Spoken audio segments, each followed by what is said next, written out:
Ukraine যুদ্ধের একটা দিক আছে যা নিয়ে খুব একটা কথা হচ্ছে না। চলুন আজ সেটাই জেনে নেওয়া যাক। যখন বিশ্বের নজর ছিল অন্যদিকে, ইউক্রেন কিন্তু রাশিয়ার উপর এক মারাত্মক অর্থনৈতিক হামলা শুরু করে।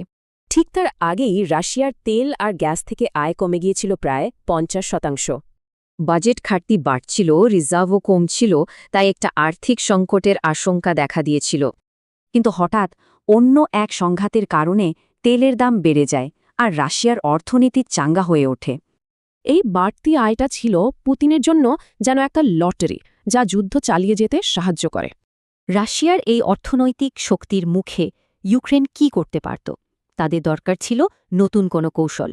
তাই তারা ঠিক করল, যুদ্ধক্ষেত্র নয়, এবার টার্গেট হবে রাশিয়ার টাকার মূল উৎস। পরিকল্পনাটা ছিল ড্রোন হামলা করে রাশিয়ার গুরুত্বপূর্ণ তেল রপ্তানির পরিকাঠামো ধ্বংস করা। চলুন দেখি, মাত্র এক সপ্তাহে পরপর 4টি বড় হামলার মাধ্যমে এই অভিযান কিভাবে এগোল। প্রথম হামলা হয় প্রিমর্স্ক টার্মিনালে, যেটা রাশিয়ার অন্যতম প্রধান তেল বন্দর।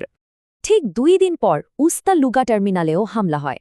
এতে বাল্টিক অঞ্চলের 45% তেল রপ্তানি বন্ধ হয়ে যায়। পরের হামলাটি হয় ইউক্রেন সীমান্ত থেকে 800 কিলোমিটার দূরে। ভাবা যায়, এটা ছিল কিরিশি শোধনাগার, রাশিয়ার দ্বিতীয় বৃহত্তম। পুরো প্ল্যান্টের কাজই বন্ধ হয়ে যায়। অভিযান থামেনি। মস্কোর কাছে ইয়ারোস্লাভল শোধনাগারেও সরাসরি আঘাত হানা হয়। তাহলে প্রশ্ন হল, এই সব হামলার একসাথে ফল কি দাঁড়াল? সব মিলিয়ে রাশিয়ার অশোধিত তেল রপ্তানির ক্ষমতা প্রায় 40% ব্যাহত হয়েছে। মানে প্রতিদিন প্রায় 2 মিলিয়ন ব্যারেল তেল বাজার থেকে গায়েব। এটা রাশিয়ার আয়ের ওপর বিশাল এক ধাক্কা। আধুনিক ইতিহাসে রাশিয়ার তেল রপ্তানিতে এত বড় আঘাত আর আসেনি। সত্যি এক নজিরবিহীন ঘটনা। হামলাগুলো এতটাই কার্যকরী ছিল যে রাশিয়া এখন নিজেদের গ্যাসোলিন রপ্তানি বন্ধ করার কথা ভাবছে। এই আর্থিক চাপ কি রাশিয়ার যুদ্ধ কৌশল বদলে দেবে?